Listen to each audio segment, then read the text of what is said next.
You're listening to The Lyndia Grant Show. Think on these things with Lyndia Grant. Well, good evening, Radio 1 listeners. Thank you for tuning in to The Lyndia Grant Show. Today is Friday, November the 17th. We're about a week away from Thanksgiving, and we hope that you all are getting settled in. The shutdown looks like it's over now. By the time this show airs, I'm sure we'll be back working again. We're going to talk to Dr. Gail Nunlee-BLAND um, from Howard University Hospital as our second guest because it's National Diabetes Month. And in memory of my mom, you all know I've been doing that for 20 years since she died on Christmas Day in the year 2000. But let's first go to Dr. Julianne Malvo. She's going to talk about 12 minutes about politics, what's going on other than the shutdown, which seemed to be the biggest news. Talk to us, Dr. J.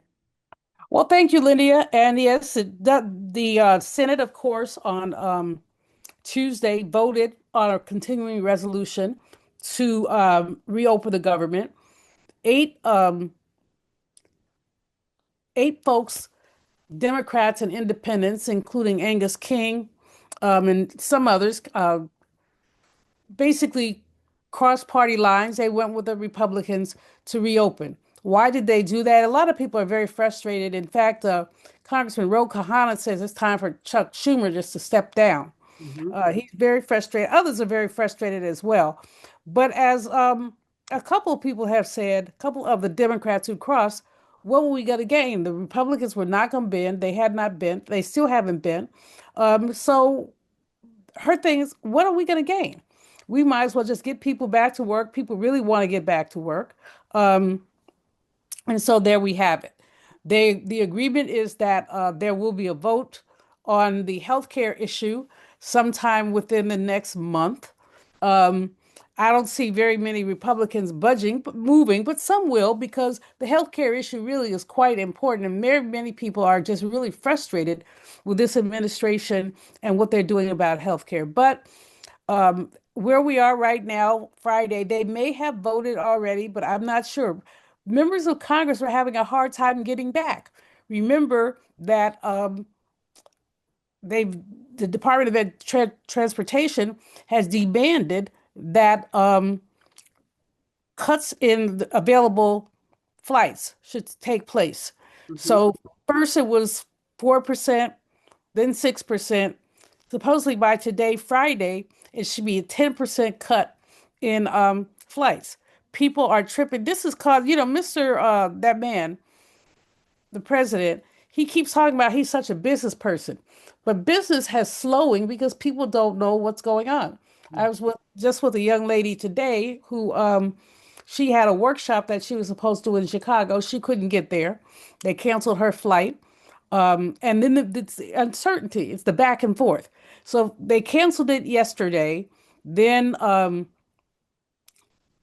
like late last night, like maybe 1 a.m, they said the flight was still going to go. So she and her husband went to the airport. On their way to the airport, she got an email saying the flight is canceled. Multiply that by thousands. And what do we end up with? We end up with people unsure about where they're going and what they're going to do.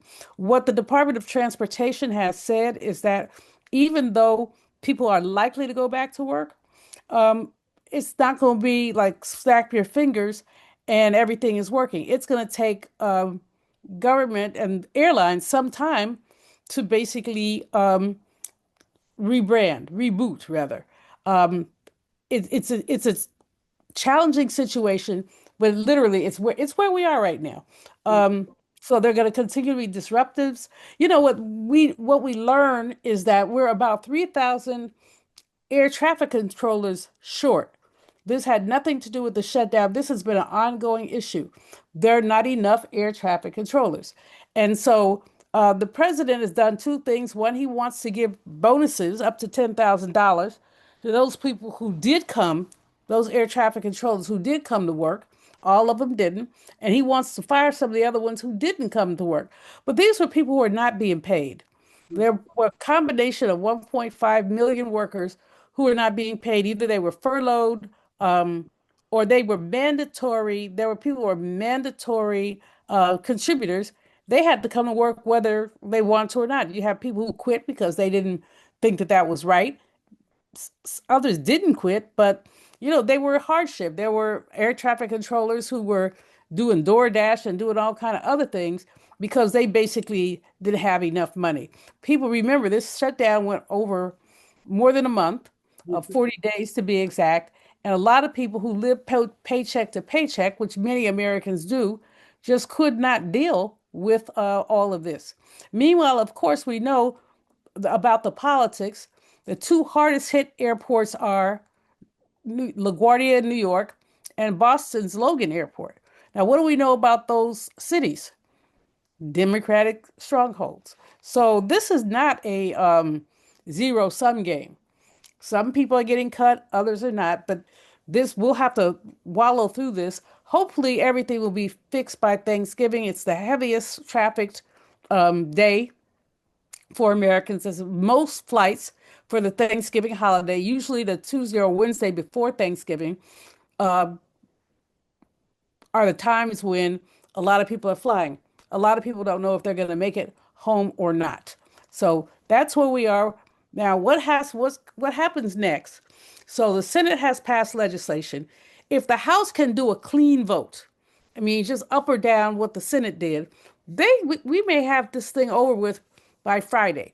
But if the House decides they want to add stuff, they want to debate, etc., it may be early next week before people are able to go. This legislation, that the compromise legislation, funds almost everything until January 30th. But on January 30th, if they don't have a deal, here we go again. So this whiplash is not good for economic stability, but it's what's going on right now. So keep paying attention. It's it's it's likely to be over with, but I don't know whether it will be over with today, Friday, or if it'll go into Monday or Tuesday of next week, depending on what happens. So SNAP will be restored, but nothing with healthcare has been dealt with. That has to be that has to be negotiated. So that's where we are with that. Now, the economy is really very challenging right now for any number of reasons. Wall Street is doing extraordinarily well. And don't you always wonder, Lyndia, why is Wall Street doing so well when Yes. so many people are hungry? Well, what Wall Street is hoping for is a relaxation of bank rules. You know, that man does not like regulation. So Mhm. he is very likely to do something with bank rules.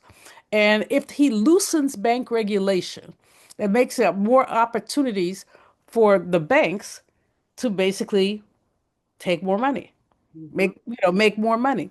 So we have to look at that. Look at your information from your bank as well, in terms of anything that changes. In the absence of regulation, here's what you can expect: increased overdraft fees, um, and a number of other things that make it easier for banks to make money, but harder for you to keep yours. Mhm.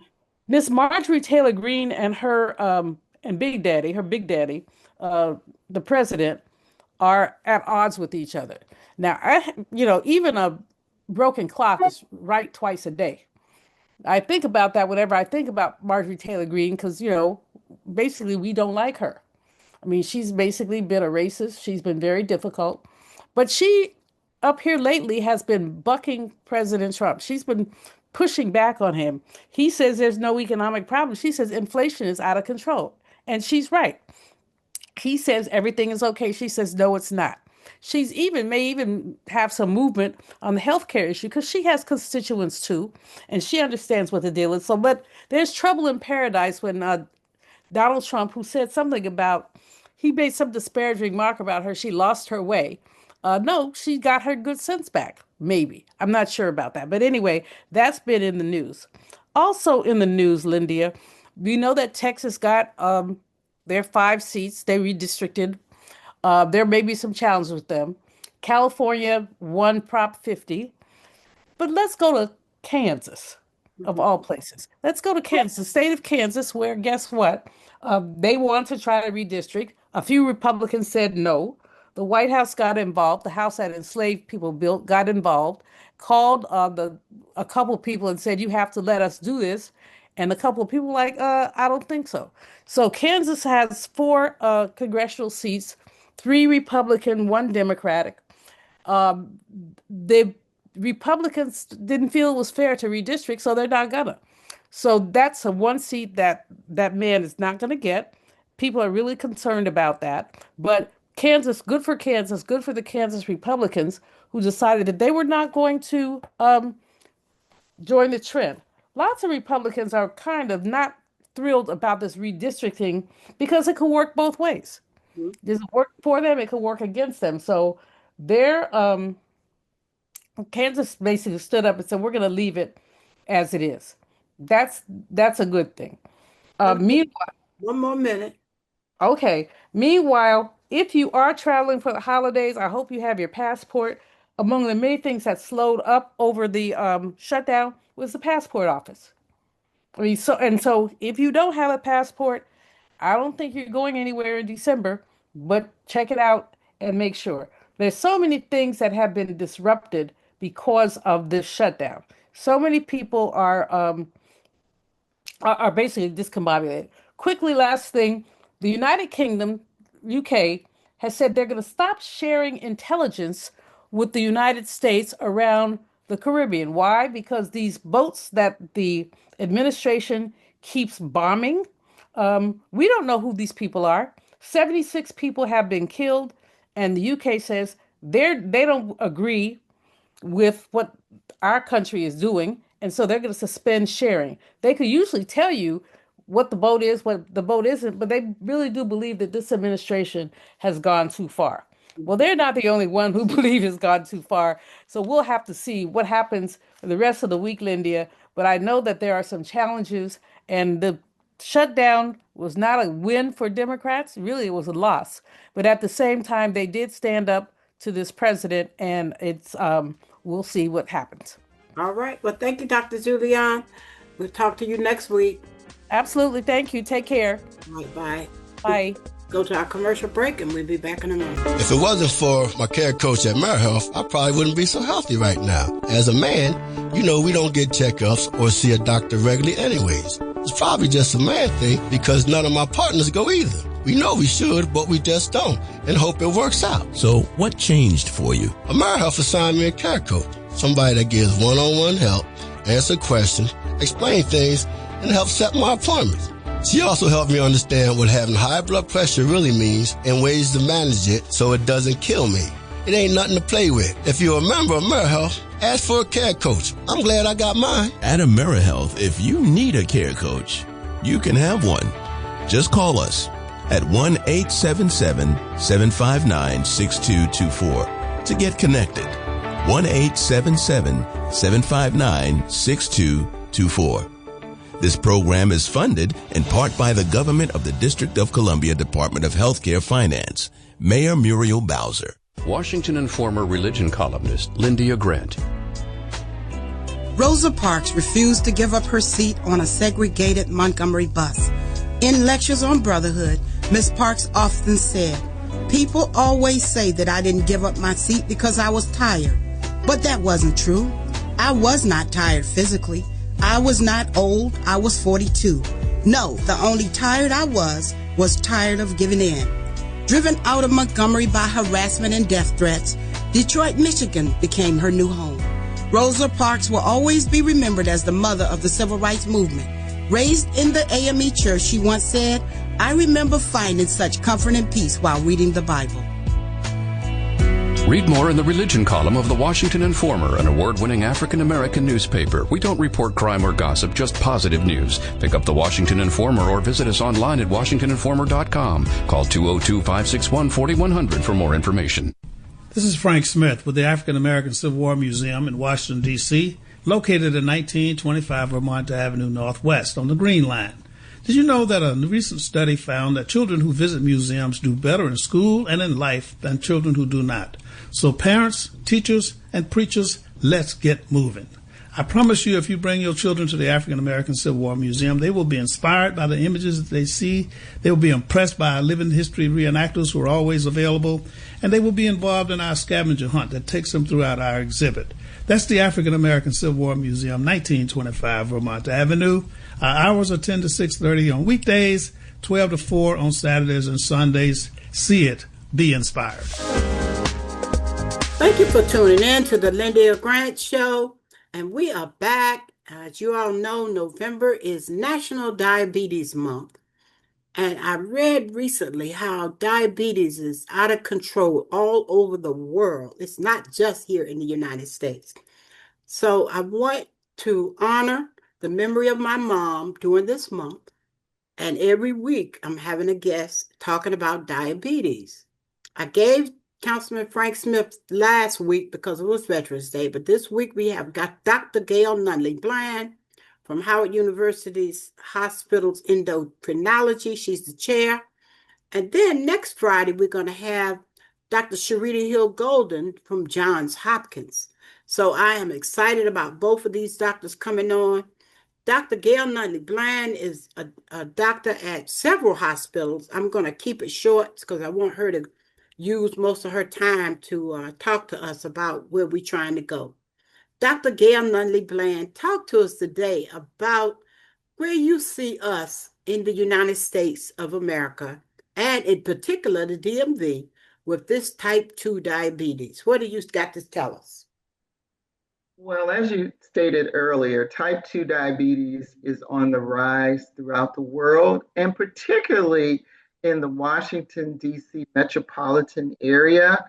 We have some of the highest rates of diabetes throughout the country. And particularly in D.C., Wards 7 and 8 actually have higher rates than most in the District of Columbia. You know, when I looked at the statistics of diabetes, type 2 diabetes on the map, and you look at just typing in Washington, D.C., it says that our rates of diabetes is around 7%.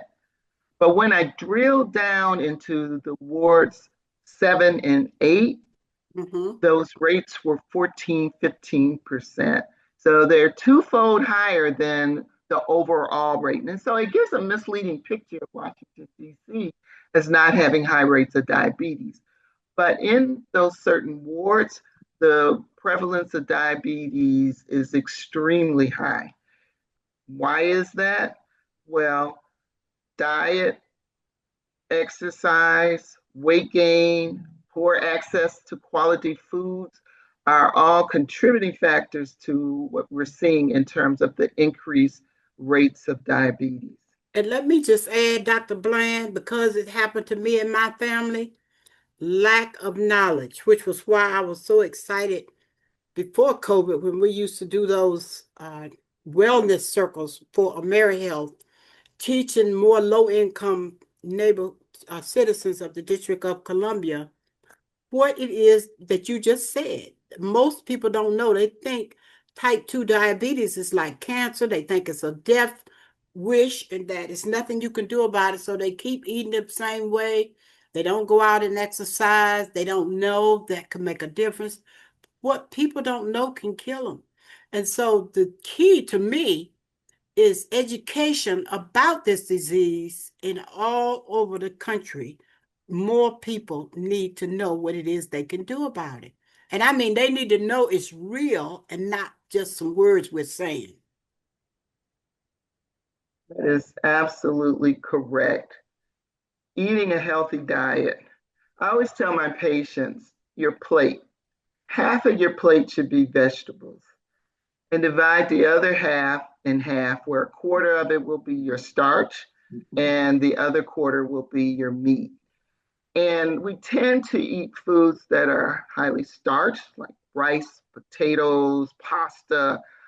Those things tend to increase your blood sugars, whereas we should eat more vegetables, where one, it can prevent you from developing diabetes, even if you have a family history of diabetes. That healthy diet is one thing that we have shown throughout the times, the history, and the research that we can prevent type 2 diabetes by watching what you eat, exercising, trying to get 30 minutes of exercise 5 days a week or 150 minutes a week. And it doesn't have to mean that you have to run a marathon. It could be simple walking. Well, even if your neighborhood is not safe, you can turn on the TV, the videos, do exercises. With that, you can do chair exercises, but just keep moving and eating healthy can prevent diabetes or make your diabetes easier to control. And you know what I want to add to that too, Dr. Bland? I know you said all that, and that's what people really need to do. But some families have it run in the family. It's in the genes, but every person in the family won't get it. Because what they need to understand is that some kids are born with the gene and some are not. So you can have sisters and brothers that end up one with it and one not.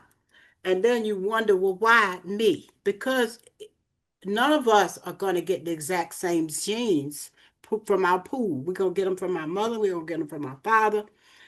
And some of us, you remember I told you on my radio show earlier that I was an overweight birth baby, weighing 13 pounds. And my mother died from all of these complications of type 2 diabetes. But I was a perfect example. I read some research by NIH that talks about the difference. I think his name was Dr. Roger, I can't remember his last name, but Roger Mitchell, or no, okay. They out in Phoenix, but I remember he talked about the gene pool, but he talked about the same thing you just said.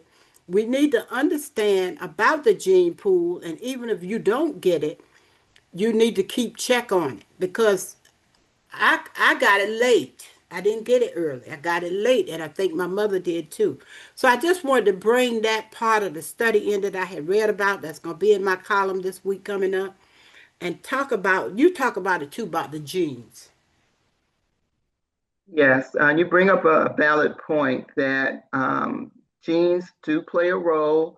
If you have a parent with diabetes, that increases your risk for developing diabetes. And as you stated, we don't always get the same gene pool.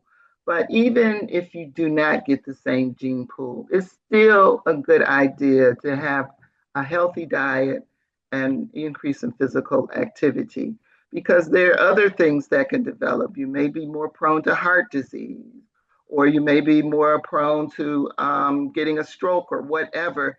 And we do know that healthy lifestyle is one thing that can at least prevent or at least prolong your life in terms of you eventually getting these complications. Mm-hmm. Mm-hmm.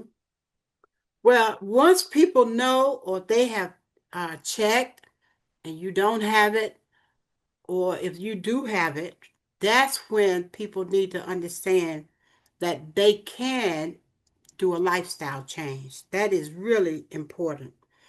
And I don't like for people to hear us and say, oh, well, that probably worked for somebody else, but it won't work for me because I know I have a girlfriend whose sister died on the table having her kidney dialysis. She was one of those ones like my mother. Her mother died with 10 children, but she died from complications of type 2 diabetes, and both her mother's legs were amputated. And she was one of the ones that got that gene, and she ended up having problems, including having dialysis. But she wouldn't stop eating her candy bars. She wouldn't change anything, and she died. So I'm saying all that to say that even though you may not want to, because you've been living a long time and you've been living your life the same way, if you want to keep living longer, the only way it's going to happen is you have to make that change. Help me with that. That is so correct that it is important to make those changes. And, having diabetes is not a death sentence. And I want people to understand that is something that you have control over. And you, as the person living with diabetes, you can control it. And I always tell my patients that it is you that can make that change. It is you that can control it. It is you that can make those choices of eating healthy. It is you that can do that exercise. We can give you all the medicine in the world, but if you do not make those changes, then the complications that you mentioned are something that can happen: the blindness, the amputation, the dialysis. And we know that all of those things can be prevented. And studies have shown that people with diabetes who care for themselves have the same lifespan longevity as those who do not. And studies have shown that over and over and over again. Yes. So that's the reason why I wanted to have you on here again this week. I'm kind of pleading with people to listen and hear what's being said. Know that you can. When I first got hired to do those workshops for AmeriHealth, I had been invited to a speaker at Matthews Memorial to be one of the speakers at a church in Southeast DC, Matthews Memorial. They were having a health fair. And AmeriHealth was there. Their people were there. Karen Dale was there, the president. And I just told my mother's story, the same thing as I'm saying now, about how we didn't know and how sad we were and how we wish we had known. So I was trying to encourage some of those elderly ladies that was there. And one of the ladies broke down in tears and she stood up and she appreciated hearing it because she didn't know. And I have to go into a little bit of drama to make people listen and let them understand saying these words is not just all. You got to do it. And then we're going to have to close after that. You give us your closing. Okay, my closing is that diabetes is not a death sentence. You can control it, and the way that you can control it is lifestyle with diet, exercise, and medications that can help control your diabetes. We have many more tools in our toolbox to control your diabetes, and this is something that patients should understand, that it is in their hands, and the health field, we're here to help them to achieve those goals. All right. Well, thank you, Dr. Bland, for helping me talk to the people about type 2 diabetes, whether they have it or just someone in their family. And almost all of us know someone who does. Thank you for being my guest today. And thank you for the invitation, as always. All right. That concludes the Lyndia Grant Show for this week. Good day. Thank you for listening to the Lyndia Grant Show. Think on these things with your host, Lyndia Grant.